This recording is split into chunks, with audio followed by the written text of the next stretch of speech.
શું કહો છો? નવા ગોપાલ ઇટાલિયા 1000 પેદા થવાના, યાદ રાખે.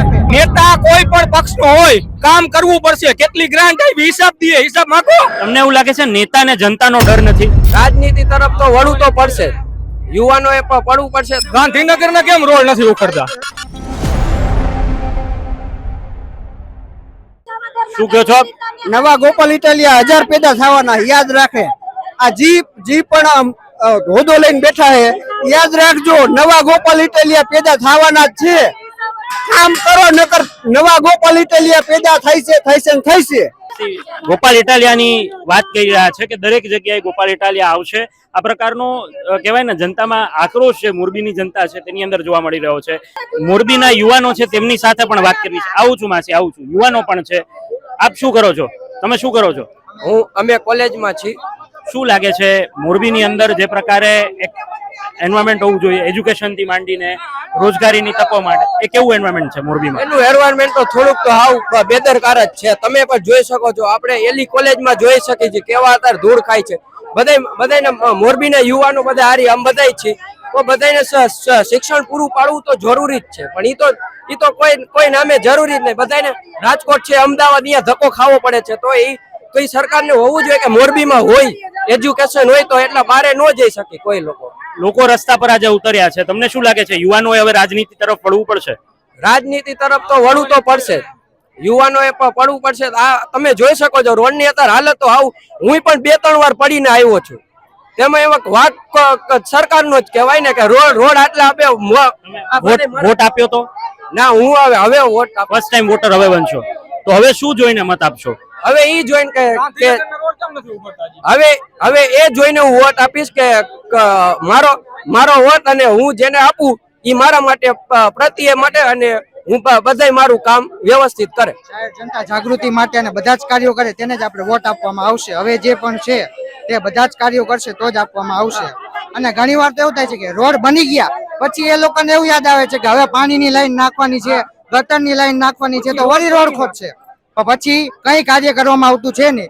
તમે જોઈ શકો છો આ શેરીમાંથી આવ્યા હોય તો રામસેતુ છે, ઉમિયાનગર છે, તેમાં ગટરના પાણીનો પ્રોબ્લેમ છે અને રોડ તો તમે છે જ નહીં કહી શકાય તેવી રીતે.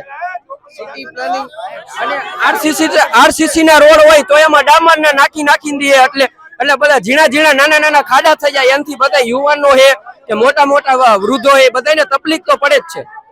શું કહેશો તમે? કઈક કહેતા હતા ગાંધીનગરના કેમ રોડ નથી ઉખડતા? મને ઈ પ્રશ્ન છે. હા, ગાંધીનગરના રોડ કોઈ દી નથી ઉખડતા. કોઈ દી સમાચારમાં મેં નથી સાંભળ્યું કે અહીંયા ખાડો પડી ગયો, અહીંયા રિક્ષા ગટરમાં કરી ગઈ, ઢાંકણું તૂટી ગયું. કોઈ નેતા આવે ને એટલે 24 કલાકમાં રાતોરાત રોડ બની જાય નવા. લે એ સારું કહેવાય. 30 વર્ષ થયા તો આ 30 વર્ષ થયા ગ્રાન્ટ તો આવતી જાય છે ને રોડ નું બનાવવાની. ક્યાં ગઈ?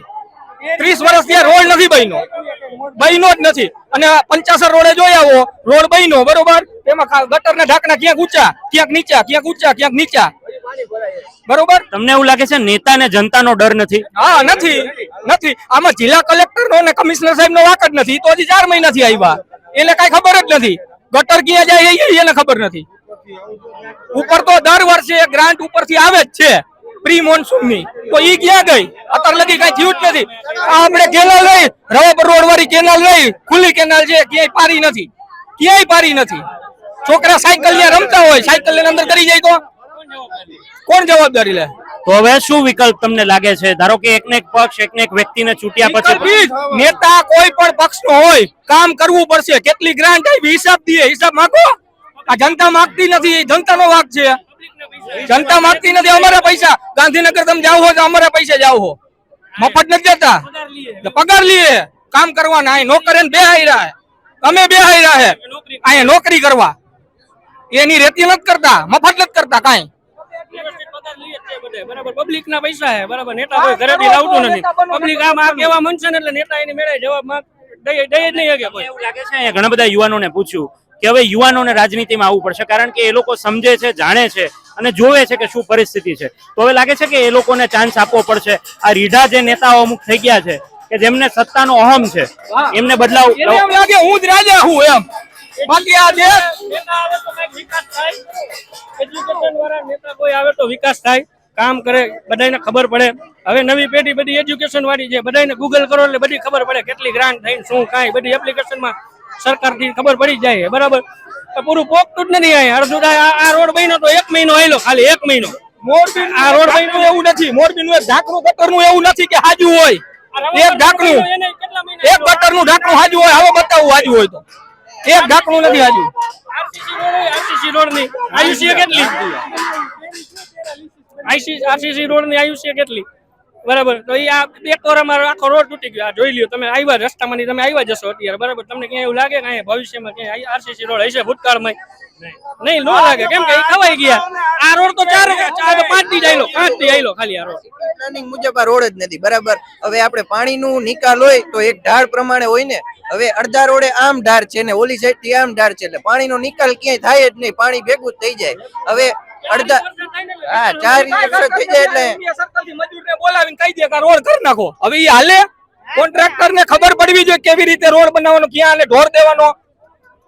તમને શું લાગે છે? આ બધા ઘણા બધા લોકો એવું પણ કહ્યું કે મોરબીમાં તંત્રમાં બેફામ ભ્રષ્ટાચાર ચાલે છે, લાગે છે? ચાલે પણ સ્ત્રીઓ સમજો ને તમે, ગ્રાન્ટ દર વર્ષે આવે જ છે, નગરપાલિકા હોય કે મહાનગરપાલિકા હોય, એની હારે કોઈ મતલબ નથી. મારા ગામડે આથી આરા રોડ હાલો બતાવું, ગામડે ગ્રામ પંચાયતમાં બરોબર, કોઈ નગરપાલિકામાં ગ્રાન્ટ આવે જાય ક્યાં? વાપરું 1 રૂપિયો વપરાણો નથી, જાય ક્યાં? આ પેલી ચેલેન્જ વાળી વાત ઉપર શું કહેશો? આ રાજનીતિ આ પ્રકારે કરવી કેટલી યોગ્ય છે? હવે એ તો રાજનીતિ તો એક કરે, અમને સુવિધા મળવી જોઈએ. કોઈ પક્ષ કોઈ પણ હોય એનાથી કોઈ મતલબ નથી. બરોબર. ટેક્સ ભરી જઈએ બધા બરાબર, વેરા ભરી બધા. હમણાં 5-5 હજાર રૂપિયા વેરા ભર્યા નગરપાલિકામાંથી, ગ્રામ પંચાયતમાંથી મહાનગરપાલિકામાં આવ્યું તો બધા ઇમરજન્સી વેરા ભર્યા. વેરામાં લાઈન હતી જ બધી બરાબર. બિલ્ડિંગો છે બરોબર, આ કોના મતે આવડી બિલ્ડિંગો છે હા બધી ગેરકાયદેસર કેમ મંજૂરી? ગ્રામ પંચાયત જયારે રવાપર ગ્રામ પંચાયત હતી ત્યારે 8 માળની ગ્રામ પંચાયતમાં મંજૂરી ન મળે. તો એ પહેલા બનેલી છે આ બધી? પહેલા બનેલી ગ્રામ પંચાયત હતી ત્યારે. ચોક્કસથી આ આખી જે વાત છે તે સામે આવી રહી છે. એક વાત સિમ્પલ છે, મોરબીની જનતા એટલી રોષિત છે, એટલી રસ્તા પર ઉતરી આવી છે કે હવે તેમના માટે એક જ વાત છે, એક જ વિકલ્પ છે કે હવે બદલાવ અથવા તો આ નેતાઓએ રસ્તા પર ઉતરીને જે જનતા રસ્તા પર આવી છે તેની સામે કામ કરીને દેવું પડશે. આપ જોડાયેલા રહો સત્યાત મંથન સાથે, અને આ જ પ્રકારના અપડેટ્સ માટે આપ અમારી યુટ્યુબ ચેનલને સબસ્ક્રાઇબ કરવાનું, ફેસબુક પેજને લાઇક અને ફોલો કરવાનું ભૂલશો નહીં. નમસ્કાર. સત્યાત મંથનની યુટ્યુબ ચેનલ સબસ્ક્રાઇબ કરવાનું અને બેલ આઇકોન પ્રેસ કરવાનું, સાથે જ સત્યાત મંથનનું ફેસબુક પેજ લાઇક અને ફોલો કરવાનું અને ઇન્સ્ટાગ્રામ પેજ સાથે જોડાવાનું પણ આપ ચૂકશો નહીં. અત્યારે બસ આટલું જ. મને આપશો રજા. આપ જોડાયેલા રહો સત્યાત મંથન સાથે. નમસ્કાર.